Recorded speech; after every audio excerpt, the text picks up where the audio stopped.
What's good, YouTube? It's been a minute, but we're here. We're back with another Harry Mack. Nah, we're not gonna react, but we are gonna talk about it. We're gonna tell you the behind-the-scenes perspective of this crazy Marc Rebillet Red Rocks concert that Harry Mack happened to open for, along with Emily King. And yeah, as some of y'all might know, I'm at most, if not all, shows, and this was another one of those shows where Harry took words from the audience with a QR code. Those who have been to the Energy Exchange or the Odyssey tour know how it goes, and since this was another one where we got some words, I was in attendance as well.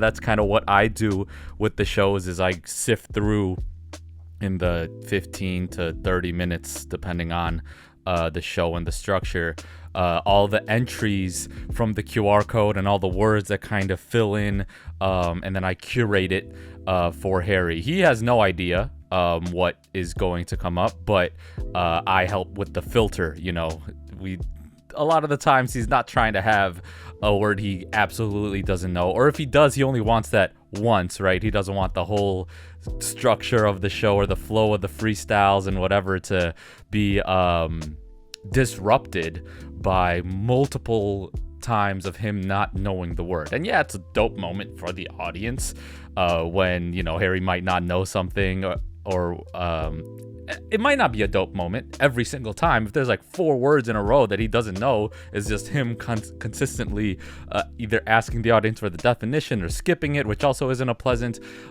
situation. So yeah, anyway, there needs to be a balance of him learning something with the crowd and teaching them a new word and learning it himself in those moments where it makes sense, versus taking dope and complex words, which, you know, Harry knows more words than most, I would say, and, you know, fitting it into a flow. So that's kind of on me to be aware of what he is and isn't knowledgeable of, and make sure that it's not leaning one way or the other. Like, it's not all easy words, it's not all fully complicated words. And yeah, so that's kind of a slight look into my kind of role in the shows. I've talked about it a bit before, and I'm sure there's more I can expand on in the future. So if you're curious, let me know any questions you might have, and I'll expand on another video.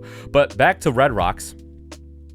I mean, the venue is beautiful. I don't know if y'all have been, but just pictures of it give you the sense of how dope it is. And when you're there, obviously, when you're in the nature, it has a larger effect on you than when you see pictures of nature.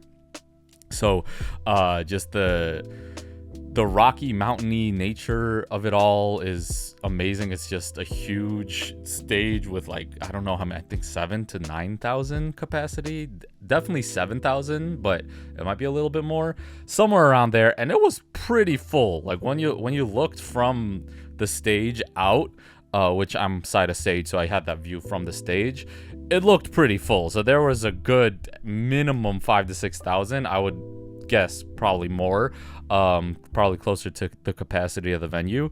But either way, the venue itself, empty, looks amazing. And it's just, you know, a privilege to be able to visit these different venues and perform and help Harry perform on these stages. And the crowd was epic. I mean, it's a Marc Rebillet crowd, but you would not have been able to tell by the reception that they gave Harry even before he proved himself, right? So I'm sure there's a decent overlap of fans as well, from Marc Rebillet's to Harry Mack, because of the improvisational nature of their content. Also, that epic collab that they did, how many years ago now was that? 2 years ago? I'm gonna say 2 years ago. I have a full reaction to that 2-hour stream on my channel as well, or hour and 20 minutes stream, however long it was. I reacted to the whole thing. You can go check that out. But this was kind of a since that stream, a moment waiting to happen, right? With Harry and Mark on the stage together. Although, me personally, biased, but I would have loved to have even more Mark and Harry on the stage time. Maybe in the future, who knows? I don't know, but it's just my own personal bias and taste to just have Mark produce the beats that Harry raps on. So however much they do that is a good thing for myself, and I'm sure a lot of y'all. So but that doesn't take away anything from the epicness of how it all played out. Harry had a hour set, 45-minute set. Words from the audience, brought some audience members on stage. That's not really in the video. Not the whole show is on the video, obviously, just the kind of walkthrough entrance, which was crazy and epic on its own. Just going through a big ass crowd like that, rapping about things, and it's kind of on the screen as well, as those who have seen the videos know. And then the words, sifting through the words from that many people was the task for myself. And then the Harry going on stage, I was from that shot behind his shoulder in the video. If y'all haven't seen the video, go watch the video, obviously. But I was not the one filming, that's my man Sam, but I was right there. Like, we were all kind of just watching Mark on the stage do his thing.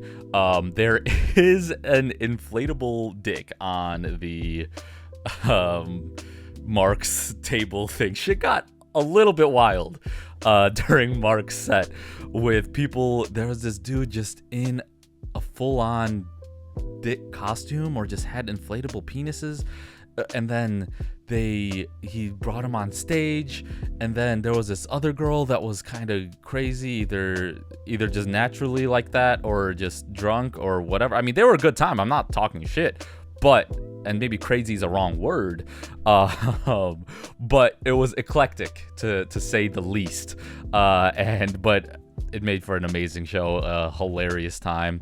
And there were just so many people on stage at one point. I was like, what is going on? Shit seemed out of control, but also it was in control because it was just Mark doing his thing.